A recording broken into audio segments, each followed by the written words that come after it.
Assalamualaikum warahmatullahi wabarakatuh. Perkenalkan, saya Fitri Amanda dari kelas IF7. Saya akan menjelaskan salah satu materi di mata kuliah pengantar ilmu komputer, yaitu tentang sistem informasi manajemen. Sistem informasi manajemen terdiri dari 3 kata, yang dimana setiap kata tersebut memiliki definisi yang berbeda-beda. Nah, yang pertama ada sistem. Definisi dari sistem yaitu sekumpulan unsur atau elemen yang saling terpadu dan bekerja sama satu sama lain untuk mencapai suatu tujuan. Contohnya yaitu sistem tubuh atau sistem komputer. Selanjutnya ada informasi. Informasi adalah hasil pengolahan data yang sudah menjadi bentuk yang memiliki arti tertentu. Data pada informasi tersebut merupakan sekumpulan fakta yang menjadi bahan pengolahan lebih lanjut. Bentuk data dapat berupa objek, kualitatif, maupun kuantitatif. Lalu definisi dari manajemen yaitu pengelolaan kegiatan untuk menjalankan tugas dan fungsi serta tujuan suatu organisasi. Atau dapat diartikan proses memanfaatkan sumber daya yang tersedia untuk mencapai tujuan. Ada 5 jenis sumber daya, yakni manusia, material, mesin, termasuk fasilitas dan energi, uang atau modal, serta informasi atau data. Nah, tugas manajer adalah mengelola kelima sumber daya tersebut agar dapat digunakan dengan cara yang paling efektif. 4 jenis sumber daya yang pertama memiliki wujud. Mereka ada secara fisik dan dapat disentuh atau disebut dengan istilah sumber daya fisik.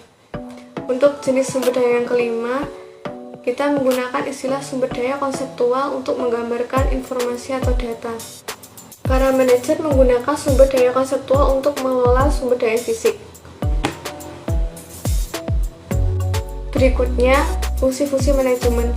Pertama, planning, yaitu manajer menentukan atau merencanakan langkah-langkah untuk mencapai tujuan tertentu. Lalu, organizing. Mereka mengorganisasikan keseluruhan aktivitas manajemen dengan menyusun staf organisasi dengan sumber daya yang diperlukan. Kemudian actuating, yaitu menggerakkan atau mengarahkan seseorang atau semua kelompok sesuai tugas pekerjaannya untuk melaksanakan rencana. Dan yang terakhir, controlling, yaitu para manajer mengendalikan dan menjaga sumber daya agar tetap beroperasi secara optimal. Berikutnya, tertera gambar yang menunjukkan tingkatan dalam manajemen. Ada top, middle, dan lower. Top manajemen merupakan manajer yang berada pada tingkat tertinggi hierarki organisasi, seperti direktur dan para wakil direktur sebagai pengguna informasi. Pada middle management terdapat manajer dan kepala divisi. Lalu di tingkat paling bawah mencakup mandor ataupun supervisor. Nah, yang pertama ada strategis, planning level atau tingkat perencanaan strategis yang berada pada top management yang merupakan proses penentuan tujuan dari organisasi dan strategi yang digunakan untuk mencapai tujuan tersebut. Yang kedua yakni manajemen control level atau tingkat pengendalian manajemen yang bermakna tanggung jawab untuk melaksanakan rencana dan memastikan tercapainya tujuan.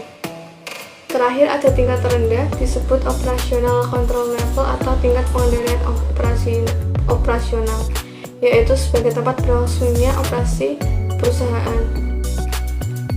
Selanjutnya ada sistem informasi.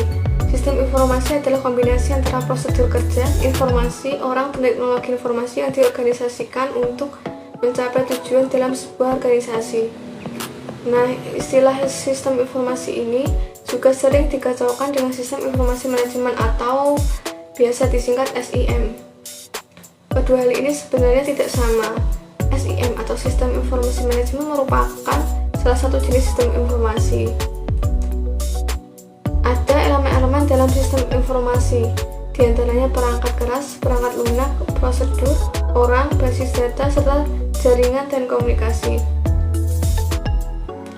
Maka dari itu, dapat disimpulkan bahwa sistem informasi manajemen merupakan kegiatan yang dilakukan oleh sekelompok unsur dalam sebuah organisasi yang saling terkait dalam usaha memecahkan suatu masalah dengan memanfaatkan sumber daya manajemen sehingga sampai pada sebuah pemberian informasi untuk mendukung pengambilan keputusan.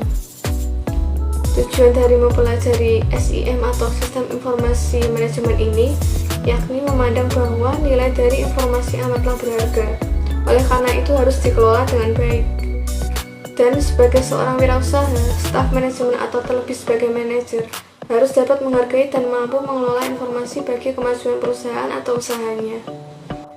Sekian penyampaian materi diri saya. Apabila ada kesalahan dalam pengucapan, saya mohon maaf. Thanks and see you. Wassalamualaikum warahmatullahi wabarakatuh.